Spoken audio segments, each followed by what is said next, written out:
Assalamualaikum warahmatullahi wabarakatuh. Para wargi kaum dangu netizen sadayana patepang dangu deui sareng dongeng Sunda ti Capruk Radionet. Hiji kanal YouTube anu mintonkeun hiburan, konten-konten seni budaya sareng informasi.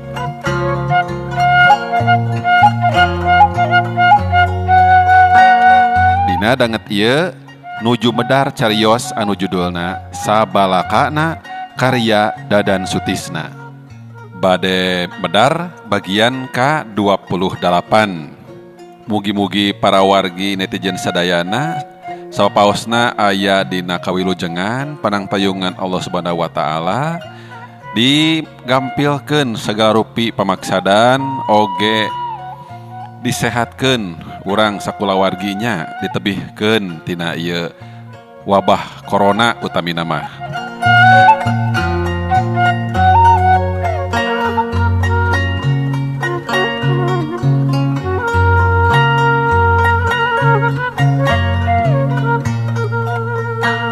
Hatur nuhun kanu parantos sindang ka Capruk Radionet anu nembean sumping ngadangukeun konten-kontena.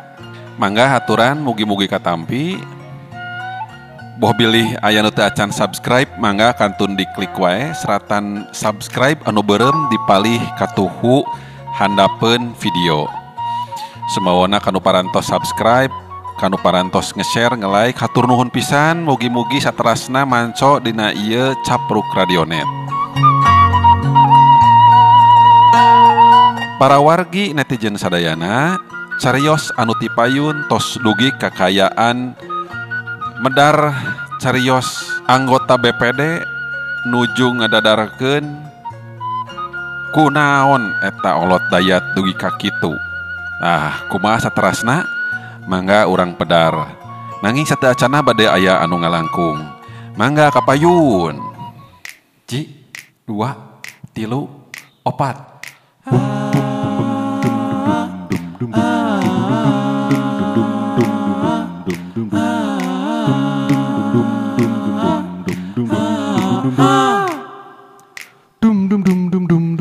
Si Banyo, si kecil yang menangkal. Si Banyo, keluarga ceria. Ku abdi diherokan, erokna sae pisan. Si Banyo, si kecil yang ceria. Untuk mencegah kita dari tertular penyakit-penyakit yang menular, telah hadir cairan disinfektan, cairan yang sangat luar biasa ajaib, yaitu Si Banyo, berbentuk boneka kecil yang bisa Anda bawa kemana-mana saja. Boleh didandani, boleh dilempar-lempar. Si Banyo membunuh berbagai organisme hidup, dari amuba sampai serangga, bahkan mamalia, dari gajah sampai semut. Segera dapatkan Si Banyo di tempat-tempat yang tidak dikenal. Si Banyo.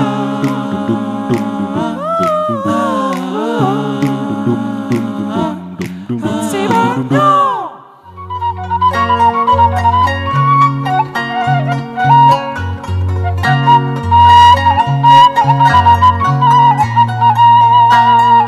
saja jalan meh tayanu lemek asa dituturkeun kareuwas. Kabeh ge kerung mikiran kumaha mimitina. Pang-pang namah kunaon olot dayat nu kawentar luhung wewasena nepi ka eleh ku monyet. Nu ngariung di buruan balai desa ngabirigidig barang ngadenge lalakon anggota BPD. Ustad Sukri nu kakara balik ti masjid tas nyokot pasaran keur Ki Jemros seseledak meulah riungan. Astagfirullah, kalah ka dilalajoan. Geus maot ieu teh. Cek Ustad Sukri.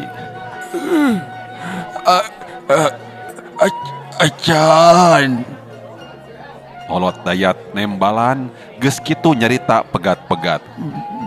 Basing iyatna horeng uga teh teu nyalahan. Geus aya dina galurna.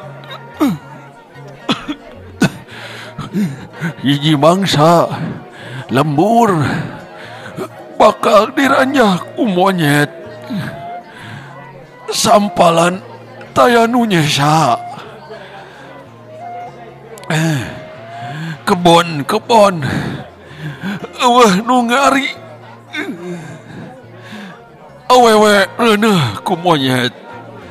Jelema paeh ku monyet. Ayeuna ku dewek karasa pisan. Masing iatna.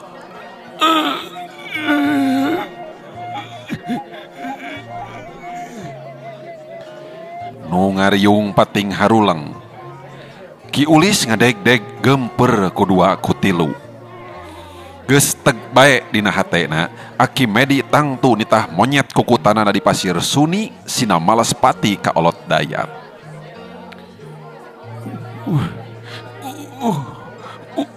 Ulis, Sora olot dayat. Dewek mah teu kuat. Prak caritakeun bae.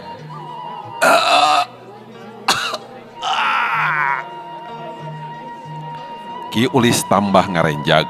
Cek pikir nanya ayeuna pisan olot dayat bakal ngaguar kejadian ulasan tahun ka tukang bari desaksian meh ku sakabeh warga desa. Ki Ulis ngusap dada basa nenjo olot dayat semu ngahanju kulahek teu usik deui.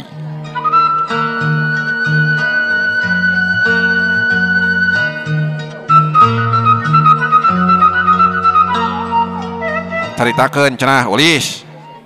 Polisi neuteup ka Ki Ulis.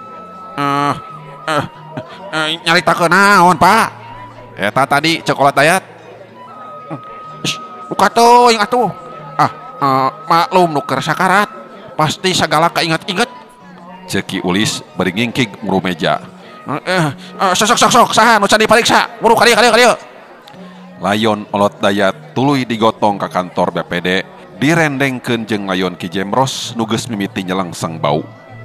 Ustad Sukri nitah sawatara laki buru-buru indit ka astana ngeuli kuburan. Ieu dua layon kudu buru-buru dikurebkeun. Pokna di kantor balai desa sareng sena rapat ku Iros ngadekul nyusun naskah pidato. Pak RT geus dititah ngeprik sakumna warga sina datang ka balai desa ngabandungan nurek maca rekomendasi rapat. Ieu teh penting pisan jeung kudu kanyahoan ku balarea lantaran patali jeung rencana pamerintahan desa ka hareupna sabada sawatara jalma katarajang wabah sabalakana.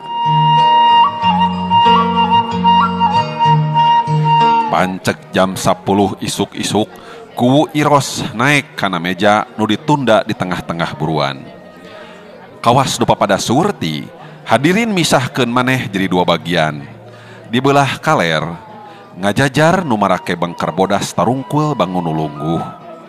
Di belah kidul, jumlahna 11 tikleun nu make bengker, ngagulung jalma-jalma nu ngarasa sehat wal afiat. Samemeh prung pidato, ku Iros ngajak hadirin ngawih lagu Sabilulungan. Reporter Cinta Tia hideng jadi dirigen, ngulangkeun leungeun ngajak ngakurkeun heula sora. Nu ngawih mungguh ngaguruh mimitina mah rampak ngan kadituna pabuis silih berik wirahma geus karuhan ari nu silung jeung teu apal kana rumpaka mah. Beres ngawih jep jempling deui. Hadirin warga desa Cikauning, ku Iros ngadegetan mik kana bibirna leungeun katuhu semu ngeleper nyeklan kertas. poe ieu Jumaah kedua bulan Rayagung.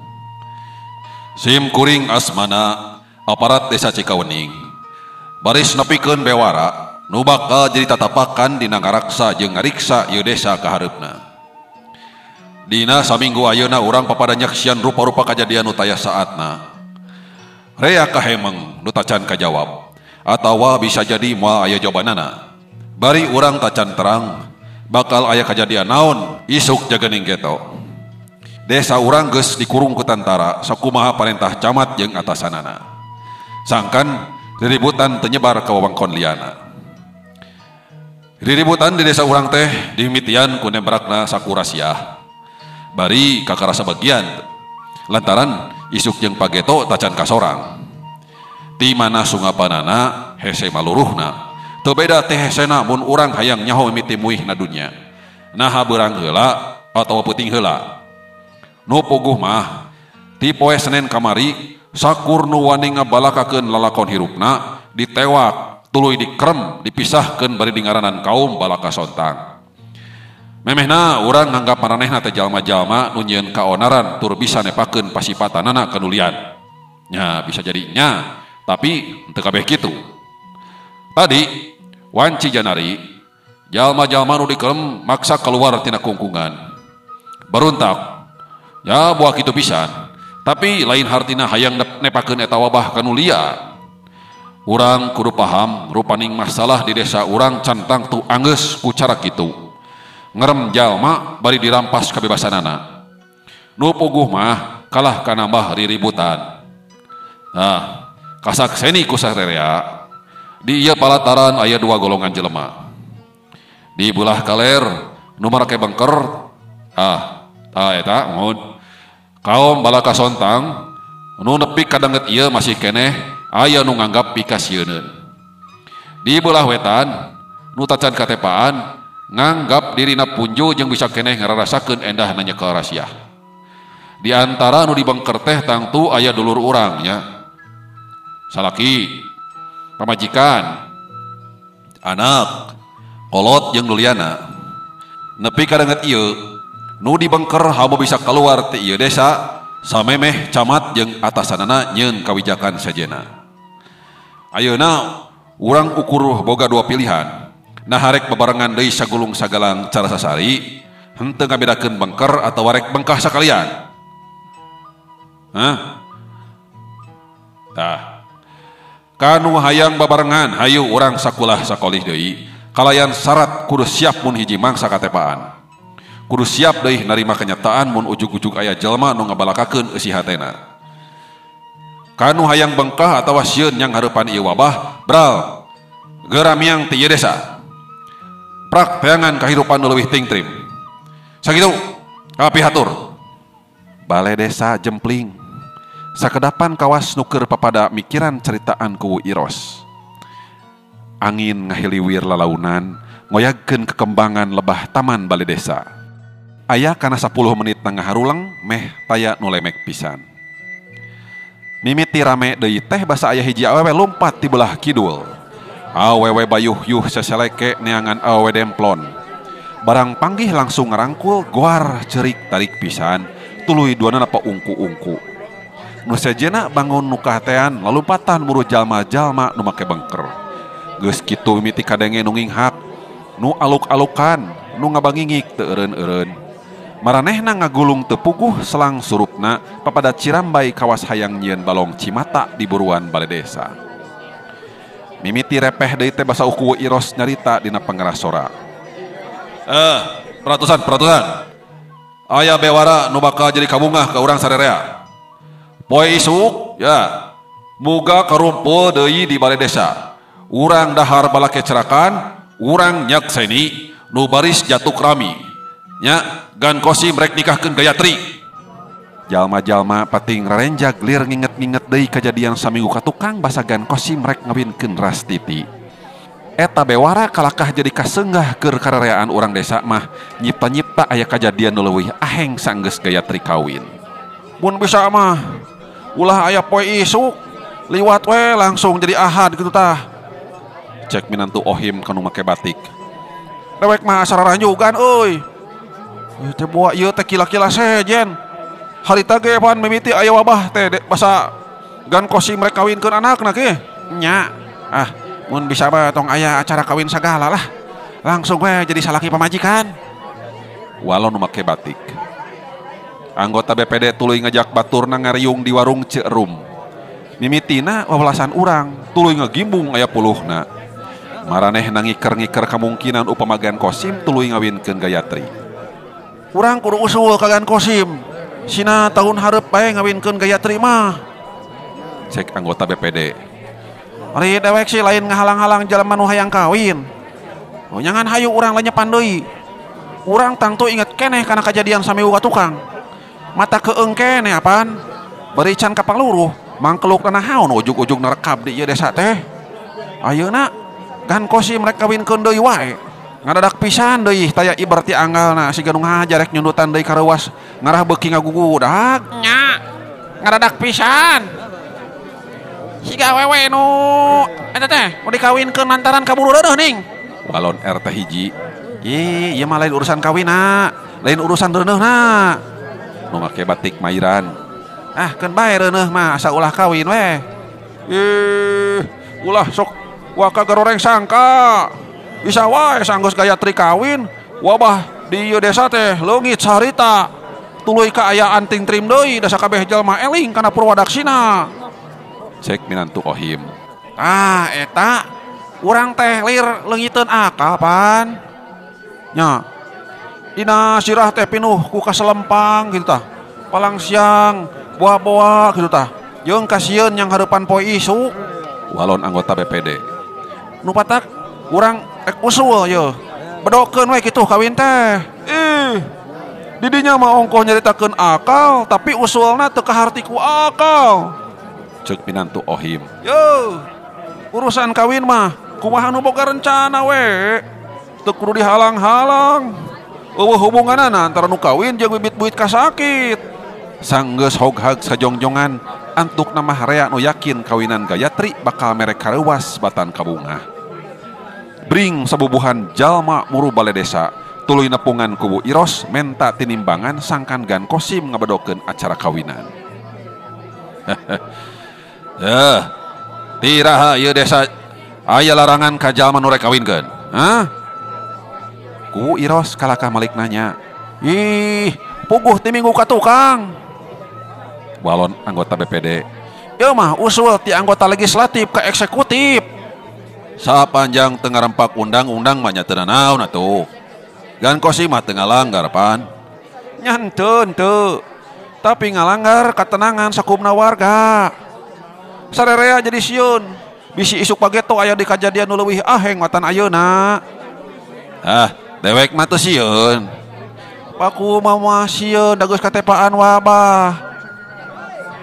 Dina nyarita leuleuy teh beuki lila tambah panas. Nu ieu keukeuh nu itu embung. Tuluy patorong-torong balai desa saheng deui. Malah aya di antara nu tuluy ngontrog imah gan Kosim ngacung-ngacungkeun peureup di buruan bari gogorowokan di gan Kosim ngabadokeun acara kawinan. Pasukan Hansip Singkil nu ngagimbung tuluy dibubarkeun. Mun teu satuju mah tinggal aringkah wae. Tong cicing di dieu. Nu penting mah lembur kudu ditingker. Engke penting ulah aya nu sare, bisi aya jalma nu rek maehan Gayatri. Cek Hansip Sarmud. Basa Ustad Sukri ngumumkeun tina pangarasora yen geus waktuna jumaahan hiji ge taya nu nanyakeun Gayatri teh rek kawin ka saha.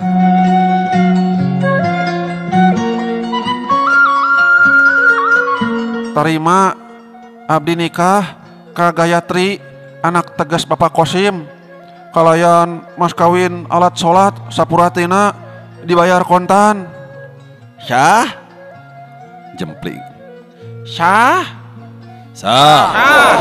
Ustaz Sukri mingpin maca doa dituturkeun ku ragemna nu nyebut amin. Patengahan imah Gan Kosim heurin usik, jalma-jalma ronghok noong tina kaca, ngelol tina panto, sawareh ngariung diburuan bari recok ngomongkeun panganten. Gayatri asa pias pisan, kitu cek dunengetan, tapi tuluy dipatalikeun jeung kejadian memehna. Tangtu Gayatri teu bisa sare lantaran nutubi bakalan ceukna ngalangkangan wae. Atuh dina waktuna pangantenan teh beungeutna pias kurang sare, katurug-turug ukur make wedak saulas kawas nu teu niat dandan. Di jero imah santana jeung lebe unang silih gabrug ngembeng kurasa kagagas. Pangwilujeng kadenge meh ti unggal biwir. Gayatri tungkul bari ngome tung kabaya, imutna semu ditahan, bangun cangcaya keneh yen ayeuna manehna geus aya nu mihukum. Gan Kosim jeung Lasmini silih reret, asa ngarimpi bae lantaran nepi ka poe mangkuk namah maranehna teu mikir baris ngawinkeun si bungsu tereh-tereh. Duanana ingeteun keneh basa keur padung dengan di kamar, kungsi ngobrolkeun Gayatri nu can kaciri boga niat rumah tangga. Eta kahayang semet lamunan lantaran can aya lalaki nu katembong raket jeung anakna. Ari ayeuna jodoh anakna asa datang ngadadak tur teu disangka-sangka, teu beda ti maot Narastiti nu sarua deui teu disangka ti anggalna. Perkara jodoh jeung pati nu teu disangka-sangka tea estu karasa pisan ku Gan Kosim jeung Lasmini sabada nyaksian nu kaalaman kudua anakna. Gan Kosim moal poho kana kajadian Jumaah Wan Cijanari. Basa manehna jeung pamajikanana nyeri beheung sosonggeteun ngadaguan Gayatri nu teu jebul-jebul. Di balai desa keur meujeuhna rame ku jalma-jalma nu malerogan kaum balaka sontang. Gan Kosim mah teu hayang nyamperkeun lantaran hatena hese diajak jongjon, melang pisan inggis anakna kumaha onam. Kakara tenang deui teh basa aya nu kaketrok. Jam dingding keur lempeng kana angka 2. Lasmini muru kahareup rek mukakeun panto, barang bray Gayatri jeung lebe unang geus ngajanteng di lawang, bajuna baraseuh kahujanan. Lebe unang mah henteu asup-asup acan, pokna rek terus balik ka Sukalila lantaran pakaianana jebreg pisan. Gan Kosim buru-buru nalek ka anakna, basa Gayatri geus ganti baju, nanya ka mana wae. Naha mani nepi ka Janari. Panggih henteu jeung santana jeung rupa-rupa pananya nu ngebrehkeun ka melang ti hiji kolot. Hujan teu liren-liren, ari pek teh anger we jibrug. Pokna terus nyarita yen santana mah teu kapanggih lantaran manehna jeung lebe unang kapegat hujan nepi ka ngiuhan heula di saung. Rek nanjak ka mumunggang teh kaburu peuting. Jabah hujan beuki gede taya eureuna. Soak pisan gaya mah, basa ninggal rombongan olot dayat. Teras be nyumput da olot dayat nyahoeun aya tapak durukan di saung. Nembe tiasa wangsul teh basa kaayaan tos aman weh. Gan Kosim kerang-kerung sajongjongan nyipta-nyipta nu kaalaman ku anakna. Tapi henteu terus dipikiran, da ayeuna mah anakna geus sidik salamet. Kamelangna tuluy pindah ka santana nu can kanyahoan kumaha nasibna. Buru-buru Gan Kosim ngajawang HP rek nelepon. Teu aktif HP-na ge, Pak. Cek Gayatri. Ya sugan we atuh ayeuna mah. Walon Gan Kosim. Nya bae nyambung. Santana nyarita geus aya di Sukalila. Sanduk-sanduk pedah teu nyimpang heula lantaran sieun ngagareuwahkeun Gan Kosim. Ngadenge kitu mah Gan Kosim regreg tenang deui hatena. Tapi teu lila Gan Kosim kerung deui wae basa ngadenge omongan Gayatri sawatara jongjongan sanggeus manehna nelepon santana. Pak, upami gaya nikah kakang santana, bapak jeung ibu satuju? Pokna Gan Kosim jeung Lasmini teu waka ngajawab. Silih pelong lila naker kawas keur papada neguh aya kaahengan naon deui wae dina Janari ayeuna. kaget soteh dumeh asa ngadadak pisan teu katara aya tanda-tanda ti anggalna.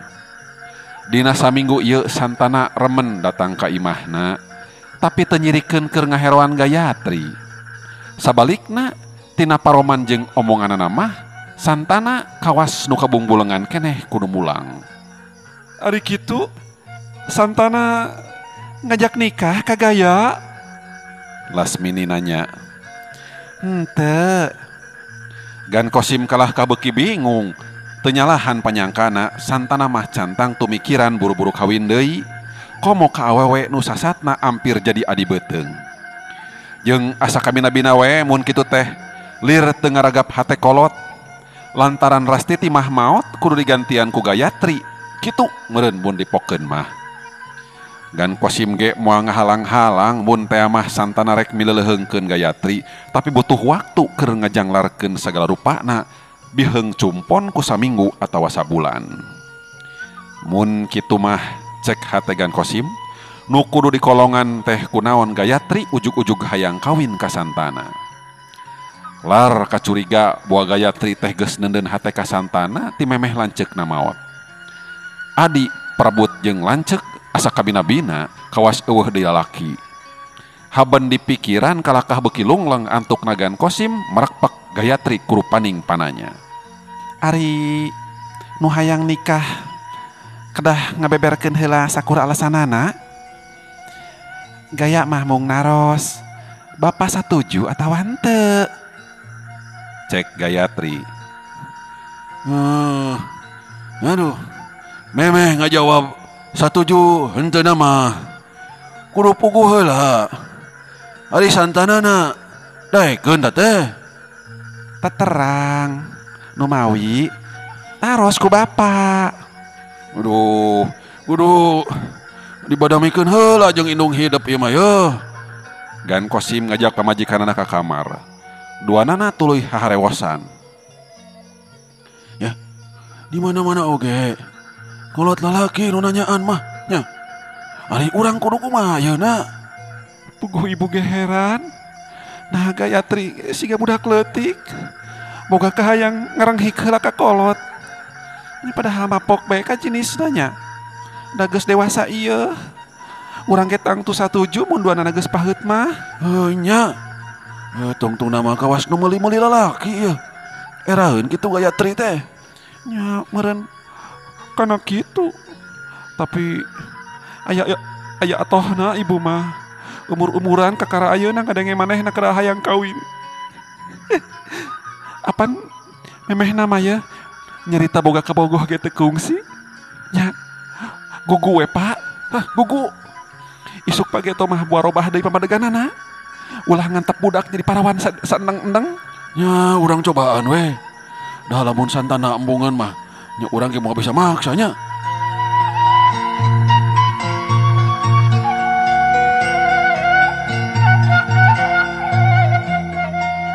Bada subuh Gan Kosim indit rarancepan ka Sukalila. Santana keur anteng keneh nengetan potret Rastiti ngajenghok lain memeueusan basa dibejaan ku uwana aya Gan Kosim nepungan. Matak tumorojog ge meureun teu bisa dikedalkeun dina telepon. Santana beuki ngaranjug basa ngadenge pamaksudan Gan Kosim. Moal tiasa diwaler ayeuna Pak. Insyaallah engke bade nyarios langsung ka Gayatri. Walon Santana. Sajungna Gan Kosim, Santana ngahulang di kamar, ngarima jeung nolak sarua wegahna. Teu nyangka saconggo buuk. Rumasa manehna remen ngarenghap mun teu ranggeorna Gayatri lempang ngancek rarasaanana. Eta mah ukur kabangoran panon lalaki nu leumpeuh yuni lain bijil tina hate nu pangjerona. Ras ari akang kudu kumaha? Santana netep potret Rastiti nu angger keneh imut.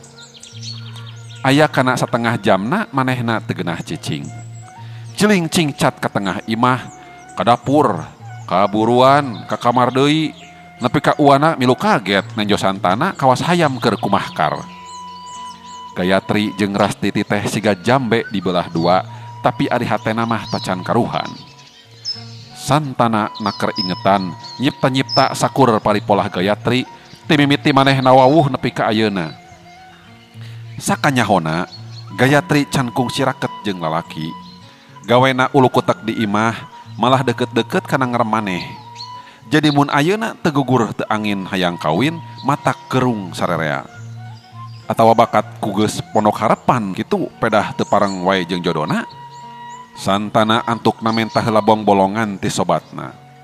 Manehna tuluy lumpat muru imah lebe unang. Kasampak sobatna keur lelenggutan di golodog mamake keneh sarung.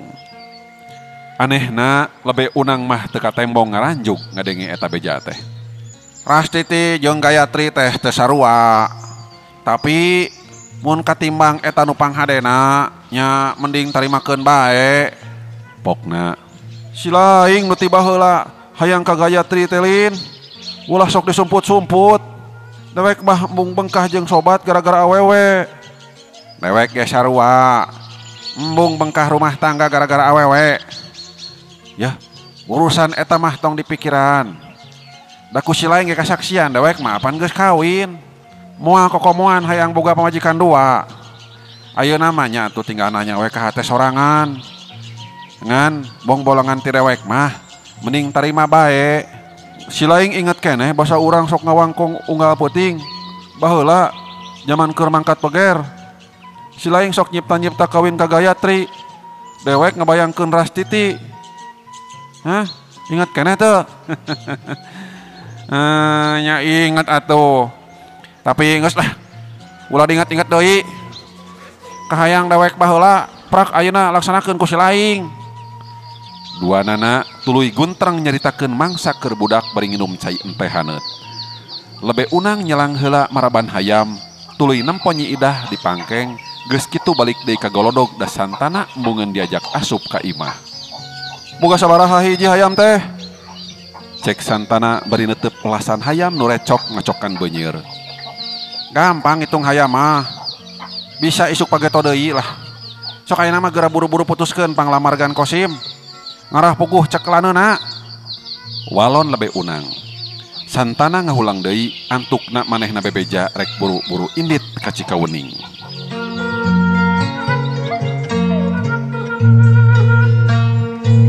Jumaah isuk-isuk di teras tukang handapeun tangkal buah. Santana diuk pahareup-hareup jeung Gayatri. Saumur wawuh jeung eta mojang kakara ayeuna Santana ngarasa tumarumpang henteu conggah cara biasana. Mun memehna sok tuluy uplek harita mah kalakah pabetem-betem papada embung miheulaan nyarita. Kumaha damang? Santana nanya kawas kajal manu anyar panggih. Gayatri ukur ngajawab ku tungkul bari imut. Tapi lila-lila mah kadenge sorana semunga geter. Henteu. Da tacan pararuguh. Asa ngimpi akang mah. Kayak eta teh leres kasauran tuang rama teh. Mun teh mah teu leres. Nah teu tiasa mun ku urang duaan dilereskeun.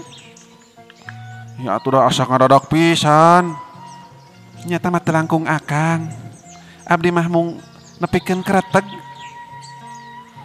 Akang mah teu ngarasa gaya teh bogoh ka akang. Kitu deui sabalikna. Teu sakur nu rumah tangga kudu dimimitian heula ku bogoh. Mun kudu papada bogoh dipake hiji-hijina alasan lalaki rabi, tangtu bakal rea jalma nu teu kawin-kawin. Teu kurang-kurang nu geus kawin ge ujug-ujug leungit bogohna.